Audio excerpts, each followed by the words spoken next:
की मुस्कुराहट झलक रही होती। मैंने इस ख्याल में एक शेर बनाया प्रदीप गुप्ता साहब की तरफ से इस खूबसूरत शेर पे आपके प्रदीप साहब फिर आ गए जी। बहुत शुक्रिया, बहुत मोहब्बत करते हैं प्रदीप भाई, लग रहा है कि आपकी मोहब्बत बरकरार रहे, बहुत शुक्रिया। अता करें जी। पर्दा हटा दे, पर्दा हटे, पर्दा हटा दे या रब मेरी आंखों की बीनाई का। दुनिया की आंखों में कैसा अक्स ज़माना रहता है, अक्स ज़माना रहता है। दुनिया की आंखों में कैसा अक्स ज़माना रहता है, अक्स ज़माना रहता है। मातम की आवाज कहीं है, शोर कहीं शहनाई का। क्या कहने, क्या कहने, शोर अच्छा है भाई, गजल का अच्छा शेर हुआ, वाह वाह, बहुत खूब, बहुत। मातम की आवाज कहीं है, शोर कहीं शहनाई का, शोर कहीं शहनाई का। पर्दा हटा दे या रब मेरी आंखों की बीनाई का। जाने कब तक जख्म भरेगा मेरी इस तन्हाई का।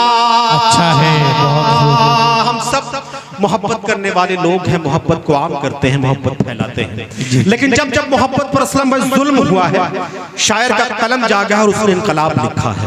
मैं एक शेर सुनाना चाहता हूँ और चाहता हूँ कि शेर में भरपूर आपकी तवज्जो हो, भरपूर आपकी शमूलियत होगी। तो मैं देखना चाहता हूँ कि यहाँ, और ये बताएं शेर को सुन करके कि यहाँ नफरतों की कोई जगह नहीं है, बल्कि हम सब मोहब्बत करने वाले लोग हैं।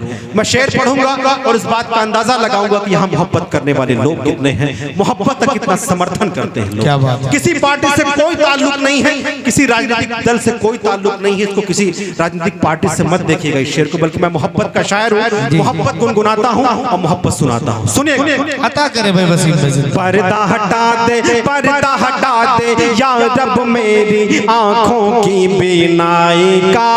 जाने कब तक जख्म भरेगा मेरी इस तन्हाई का। प्रेम विवाह पे पाबंदी की वो जो बातें करता है, वो जो बातें करता है। प्रेम विवाह पे पाबंदी की वो जो बातें करता है, वो जो बातें करता है। भूल गया है शायद किस्सा अकबर जोधा बाई का। अरे जिंदाबाद भाई, जोरदार तालियां होनी चाहिए इस शेर पे भाई। क्या क्या निभाया है आपने, देखिए हमारे बहुत मोहतरम अली जनाब की तरफ से ये खूबसूरत ये शेर फिर से पढ़े यार, जिंदाबाद, वाह। अगर एक बार पूरा मजमा तालियां बजा दे तो एक माहौल बन जाएगा यहाँ से। वाह भाई, ये बहुत शुक्रिया मेरा, मैं हाजिर करता हूँ। पर्दा हटा दे, पर्दा हटा दे, पर्दा हटा दे या रब में आंखों की तन्हाई का। जाने कब तक जख्म भरेगा मेरी इस तन्हाई का। प्रेम विवाह पे पाबंदी की वो जो बातें करता है, वो जो बातें करता है। प्रेम विवाह पे पाबंदी की वो जो बातें करता है, वो जो बातें करता है। भूल गया है शायद किस्सा अकबर जोधा बाई का, अकबर जोधा बाई का। पर्दा हटा दे या रब मेरी आंखों की बीनाई का। पर्दा हटा दे।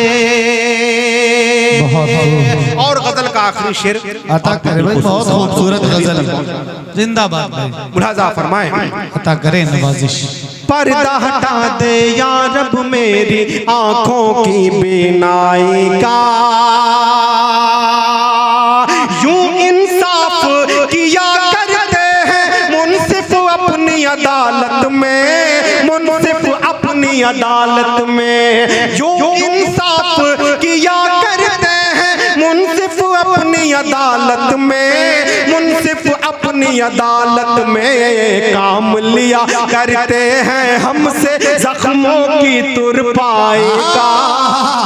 क्या कहने, क्या कहने भाई, की तुरपाई का जख्मों की तुरपाई का काम लिया करते हैं हमसे, जख्मों की तुरपाई का, जख्मों की तुरपाई का। बहुत खूब मजहर साहब, क्या काफिया पैमाई हुई है, जिंदाबाद। और मक्ता भी गजल का इन्हीं मोहब्बतों की दहलीज तक अता पहुंचा करे रहा है। नवाज़िश। सभी को शरीक करता हूं इंशाअल्लाह ताला। पूरी उम्मीद है कि गजल का मक्ते में भी पूरी तरीके से आप जी, अता शरीक होंगे। बिलखुसूस पेश कर रहा हूं, मुलाजा फरमाएं। अता करे नवाजिश। पर्दा हटा दे, पर्दा हटा दे, पर्दा हटा दे, मौका परस्ती का ये मंजर, जाके अदालत देखो वसीम, जाके अदालत देखो वसीम। मौका परस्ती का ये मंजर, जाके अदालत देखो वसीम, जाके अदालत देखो वसीम। मौका नहीं मिलता है जज को बरसों तक सुनवाई का, बरसों तक सुनवाई का। पर्दा हटा दे या रब मेरी आंखों की बीनाई का, जाने कब तक जख्म भरेगा मेरी इस तन्हाई का। जिंदाबाद जिंदाबाद। बहुत शुक्रिया, बहुत मोहब्बतें आप। एक नज़्म की फरमाइश है, वो नज़्म जिसने बहुत हद तक मुझे मकबूल किया है।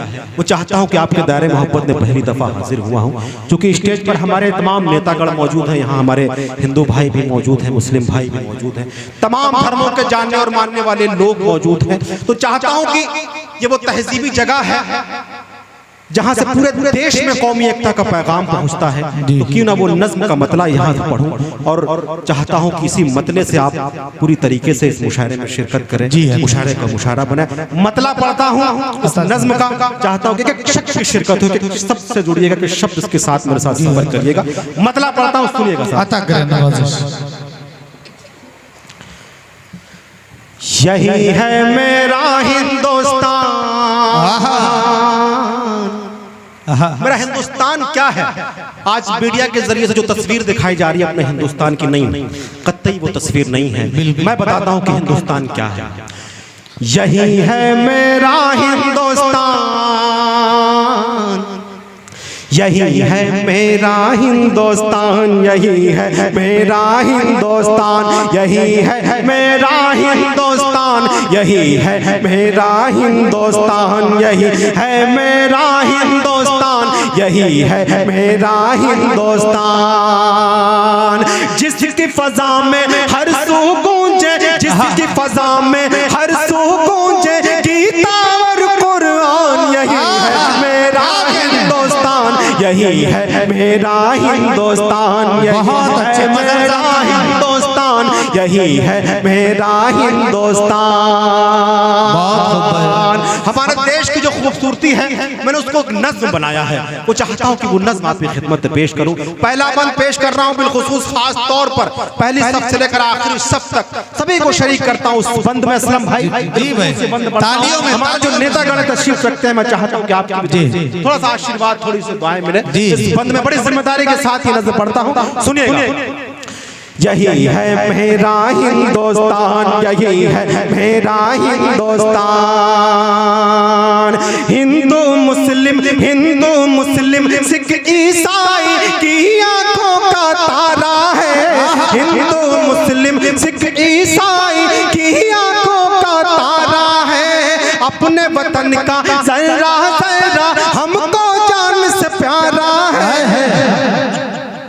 क्या कहने में, देखिए ऑपरेटर साहब, थोड़ी सी आवाज, थोड़ी सी नहीं, आप मैं जब यहाँ से बढ़ाता हूँ तो आप साइड डाउन कर देते हैं। हाँ, मैं बड़ी दूर से आया हूँ तो थोड़ा सा आवाज खोल दीजिए ताकि मेरे लिए है ना। नहीं, माइक आपका सिस्टम बहुत बढ़िया है, बहुत अच्छा है। एक सेट करके उसको छोड़ दीजिए एक बार। जी, इजाजत दीजिए, मैं मतला पढ़ता हूँ। जी भाई, तालियों से इजाजत दीजिए। यही है मेरा हिंदुस्तान, यही है मेरा हिंदुस्तान। हिंदू मुस्लिम सिख ईसाई की आंखों का तारा है, हिंदू मुस्लिम सिख ईसाई की आंखों का तारा है। अपने वतन का जरा जरा हमको जान से प्यार अपने वतन का ज़हरा ज़हरा हमको जान से प्यारा है।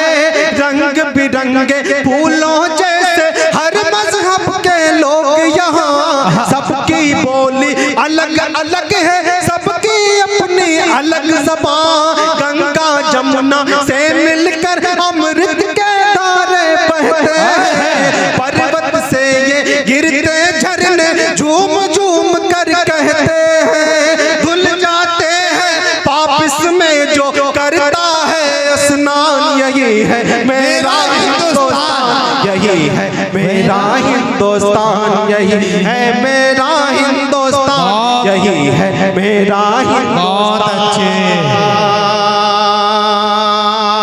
यूसुफ मेहर अली जिन्होंने अंग्रेजों भारत छोड़ो का नारा दिया था, जिसे महात्मा गांधी जी ने 1942 ईस्वी में उस आंदोलन में इस्तेमाल किया था। जंग आजादी को नजर में रखिए। ये बहुत शुक्रिया, बहुत अच्छा। सुने भाई आप लोग जुड़ के बहुत खूबसूरत नज़्म इस वक्त आपके सामने पेश कर रहे हैं। थोड़ा सा इसको कम कर दीजिए इसका जी, इसी वजह से। जंग आजादी को नजर में रखिए और ये बंद मुलाजा अता करें नवाजिश। यही है मेरा हिंदुस्तान, यही है मेरा हिंदुस्तान।